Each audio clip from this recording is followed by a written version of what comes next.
la gente cree que el stand-up es un monólogo y no, es un diálogo. Y el stand-up, la gente cree que la palabra stand-up comedy es porque estás de pie, ¿no? Y traes un micrófono. Y no, el stand-up surge en los 60. Tú sabes que en los 60 todo lo que estaba ocurriendo en el mundo, en París, con las universidades, el famoso prohibido prohibir, toda la lucha de los derechos civiles de los afroamericanos en Estados Unidos, la lucha de los universitarios aquí, pero eso estaba ocurriendo en otras partes del mundo.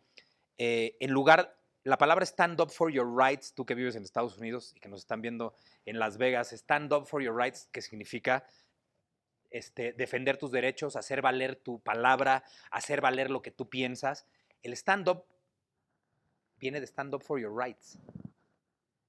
Ah, qué loco, no lo sabemos En nadie. lugar de manifestarte por medio de violencia, por medio de pancartas, por medio de una marcha, se empezaron a manifestar por medio de la comedia. Entonces, cuando tú entiendes que esa es la raíz del stand-up comedy, adquiere una dimensión totalmente distinta, ¿no? Porque entonces no es salir a decir y groserías y vulgaridades en un micrófono. Adquiere una dimensión distinta porque en realidad lo que está ocurriendo es que tú tienes una gran responsabilidad con ese micrófono porque estás haciendo valer tu palabra y lo que estás... Ya después eso empieza a tener una estructura y empieza a crecer y se vuelve una gran comedia de observación. Sobre todo ya hacia finales de los 70 y los 80, que es cuando revienta el stand-up en Estados Unidos y se vuelve algo universal, yo lo estudié a fondo antes de hacerlo. O sea, sí me puse a estudiarlo como científico, la comedia hasta a fondo. Y entonces por eso hice El Pelón en el 2008. Pero antes del 2008, todos estos shows, no había un solo show de stand-up, no había absolutamente nada. O sea, sí fui el primero al que le fue bien. Y sí es verdad que a muchísimos de ellos, no es que les haya enseñado, sino que los coaché y los ayudé y demás. Sí, es verdad. Ahora, ¿y cómo llegas tú ahí? Porque empiezas a hacer una carrera como actor en donde la verdad logras un prestigio en donde todo el mundo nos encanta tu trabajo, considerado un muy buen actor, con una gran escuela, con tu padre. ¿En qué momento? Tu papá, fíjate, al ser uno de los comediantes más importantes de la historia de México, y me atrevo ok, tu papá gran actor, y digamos que también con un como posgrado en comedia, ¿no? Porque independientemente tu papá podía hacer un drama o una escena tan fuerte que te hace llorar en un segundo. Sí. Por eso, es un gran actor, aunque reconocido como un gran comediante, me parece que lo que es un gran actor que por medio de la comedia lograba llegar a las ondas políticas, sátiras, o sea, era un tipo muy inteligente, y muy completo. Nosotros al tenerte a ti con esa herencia como un actor, o gran actor que respetamos, que vemos cómo va creciendo su carrera, Héctor Suárez Gómez, ¿en qué momento da ese twist, ese giro, que ahora se voltea a ver al stand-up comedy para dedicarle en la toda su adolescencia, pasión y su vida? ¡Pum! 1985, 86, vi a Bill Cosby en un teatro hacer una cosa que se llamaba Bill Cosby Himself. Yo no sabía que existía el stand-up y entonces... ¿Lo viste en vivo? Sí, enloquecí porque yo no podía creer que un afroamericano me hablara de su vida y yo me identificara tanto con lo que él estaba diciendo, pero no nada más yo, el teatro entero se moría de la risa. Y entonces entendí que esto se llamaba stand-up y yo dije, yo algún día en mi vida yo quiero hacer eso. Y ya después me empecé a volver fanático del stand-up y cada vez que viajábamos a Los Ángeles me iba a The Comedy Store o a La Factory a ver comediantes, sobre todo a The Comedy Store. Y enloquecí con esa manera de comunicación con el público. O sea, llegué a ver a muchos de los que hoy son grandes estrellas. Me tocó de suerte verlos cuando estaban empezando y no eran gran cosa en alguno de los diferentes escenarios que tiene ese lugar. Y yo dije, yo algún día necesito hacer esto. De verdad era mi pasión.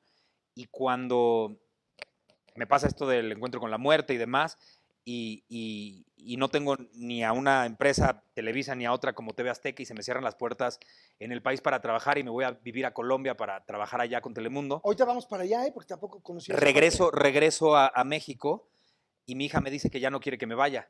Entonces yo digo, ¿cómo le voy a hacer para poder seguir ejerciendo mi carrera? Y dije, güey. ¿Qué edad tenía Jimena? Estoy hablando del 2008. Estaba chirris. Jimena tenía 5. Ah. Entonces, casi 6. Dije, ¿cómo le hago? Y digo, ¿por qué no vences el miedo, güey? Has escrito desde que eras niño, ahora atrévete a escribir comedia. En Los Ángeles en algún momento tomé es que no fue un curso porque ni siquiera lo acabé, pero tomé un par de clases de stand-up que me sirvieron muchísimo. Y empecé a escribir. Y dije, primero, ¿qué es de lo que quieres hablar? De la educación. O sea, a mí, siendo papá, me hice consciente de la educación y quiero hablar de la educación de los latinoamericanos a nuestros hijos. Y para poder hablar de ella, tenía que hablar de mi vida y utilizar a mi papá y a mi mamá como arquetipos de papá y mamá latinoamericanos. Entonces escribí El pelón en sus tiempos de cólera, se lo presenté. ¿Eso fue lo primero que escribiste, derechito? Derechito. ¡Pum! ¡Oh! Y Gran empecé a presentárselo a diferentes productores que me pintaron mocos. No entendía. Todo el mundo me decía que no iba a pasar nada. Qué idiotas. Con todo respeto. En ese momento estaba terminando de hacer una novela para Telemundo en la que estaba el actor que era uno de los mejores amigos de la historia de mi papá de toda la vida. Que lo leyó y me dijo que no lo hiciera, que mejor hiciera una obra de teatro con él. Nadie entendía el concepto. No, cuando Bonilla leyó me dijo, mira, güey, cuando empieces a hablar que madre, cuando les decía así tu papá, tu hermana y a ti, la gente se va a ir. O sea, este güey ya lo rebasó el tiempo o no entiende el contexto y el concepto del stand-up. Otro productor de teatro me dijo que cuando hablara de los cinturonazos, la gente se iba a ir. Nadie creyó. Entonces, había un lugar en la Condesa que se llamaba Café 22, donde se hacía algo distinto de lunes a domingo y era el lugar de la comedia alternativa en México, en la Ciudad de México. Y se lo llevé al dueño y le encantó y me dijo que estrenaba, me dijo, así, está increíble, estrenas el 20 de septiembre. Lo que pasa es que está Rebecca Jones, que en paz descanse, ella está haciendo algo a las 10, entonces tú vas a las 8 y ahí te contrataban por 8 sábados. Rebeca acaba su contrato antes, lo deja, entonces me quedo yo a las 9 los sábados y así estrené.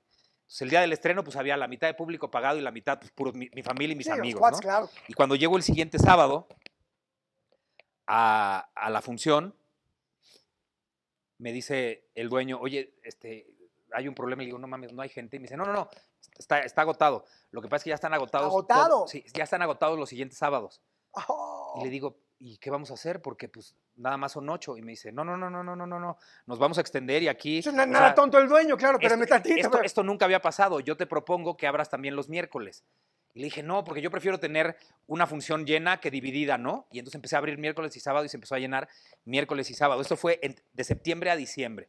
Y en enero toma la decisión de que los sábados haga yo 2 funciones, 8 y 10. Y entonces llegó un momento en el que para ver el pelón tenías que comprar tu boleto con 3 meses de anticipación. Y esto empezó a volverse una bola de nieve, una bola de nieve que empezó a crecer y a crecer y a crecer y a crecer, a crecer, a crecer. Y por azares del destino llego a trabajar a Grupo Imagen y ahí conozco a un güey que le dicen el Roñas. Es que esto es importante. Él de pronto deja Imagen y se va a trabajar al grupo de MTV, todos ellos que además tienen Comedy Central y demás. Y de pronto Comedy Central quiere hacer un especiales de stand-up en México. Ya los había hecho en Argentina, que ahí sí existía. Y entonces quieren que los produzca el Roñas y el Roñas dice, pues yo nada más conozco a un güey que hace stand-up en México, que es Héctor. Y entonces me llama a mí, ya me estaba empezando a abrir, era mi telonera Sofía Niño de Rivera, y ya habíamos conocido a algunos otros que medio hacían, y entonces yo formo la alineación de las primeras 3 temporadas de stand-up, de los especiales de stand-up, y eso fue lo que hizo que esto empezara a reventar. Pero además en el Café 22, junto con el dueño Jaime Morales, empezamos a hacer festivales de stand-up. Que Jaime Morales siempre agradecidísimo, fue quien confió en ti, para en tu siempre. proyecto. Sí. Y empezamos a hacer festivales de stand-up y de ahí empezaron a surgir nuevos talentos y entonces yo los empecé a preparar y una vez que yo les veía que tenían, o sea, que ya podían, eran mis teloneros. O sea, todos ellos pasaron por el pelón siendo mis teloneros y ya después los que más me gustaron se quedaron como mis típicos. Tuve 4 o 5 que fueron mis teloneros de cabeza. Y llegó el papo de